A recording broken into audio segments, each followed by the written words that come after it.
रावण ने सीता का नहीं बल्कि सीता की छाया का हरण किया था। जानिए कौन थी छाया सीता। अद्भुत रहस्य। बाबा तुलसीदास जी ने रामचरितमानस में लिखा है, लक्ष्मण हूँ यह अर्थ न जाने, जाओ और कुछ चरित्र बनाओ। भगवान वेदवती नाम की एक कन्या थी जो भगवान विष्णु की तपस्या कर रही थी। रावण उसे जबरन अपनी पत्नी बनाना चाहता था। वेदवती ने योगबल से अपने शरीर को भस्म कर लिया और रावण को श्राप दिया, तू मेरे ही हाथों मारा जाएगा, तुम्हें मारने के लिए अवतार हमारा होगा। अग्निदेव ने वेदवती की आत्मा को अपने शरीर में समाहित कर लिया। एक दिन भगवान राम पंचवटी में मारीच नामक राक्षस को मारने के लिए आश्रम से निकले। सीता जी के कठोर वचन सुनकर लक्ष्मण जी भी राम जी के पीछे चल दिए। उसके बाद राक्षस राजा रावण सीता को लेने के लिए आश्रम के पास आया। उस समय अग्निदेव भगवान राम के अग्निहोत्र गृह में मौजूद थे। अग्निदेव रावण की मंशा समझ गए और असली सीता को अपने साथ पाताल में अपनी पत्नी स्वाहा के पास ले गए और सीता जी को स्वाहा की देखरेख में सौंप कर लौट आए। अग्निदेव ने वेदवती की आत्मा को उसके शरीर से अलग कर उसे सीता के समान बना दिया और उन्हें बगीचे में सीता जी के स्थान पर बैठा दिया।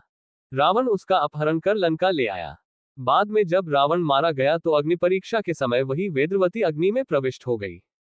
उस समय अग्निदेव ने लक्ष्मी रूपी जनकनंदिनी सीता को स्वाहा के पास सुरक्षित लाकर पुनः श्री राम जी को सौंप दिया और वेदवती रूपी सीता की छाया को अपने शरीर में समाहित कर लिया। तब सीता जी ने भगवान राम से कहा, प्रभु, इस वेदवती को बड़ा कष्ट हुआ, वह तुम्हें अपने पति के रूप में पाना चाहती है, अतः कृपया उसे स्वीकार कर लो। भगवान राम ने कहा, समय आने पर मैं उसे अपनी पत्नी के रूप में अवश्य स्वीकार करूंगा। समय बीतता गया।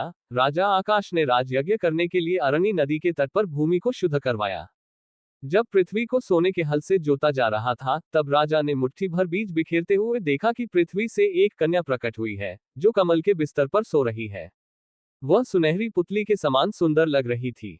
राजा ने उसे गोद में उठा लिया और बार बार, यह मेरी पुत्री है, कहते हुए महल की ओर चलने लगा। तभी आकाशवाणी हुई, राजा, दरअसल ये आपकी बेटी है, आप इस लड़की का ख्याल रखना। ये कन्या वही वेदवती है। राजा के कुलगुरु ने इस कन्या का नाम पद्मावती रखा।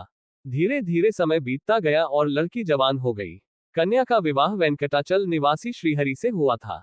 वेदवती के छाया रूप में यह वही सीता है जिन्हें दुनिया पद्मिनी, पद्मावती, पद्माल्या के नाम से जानती है।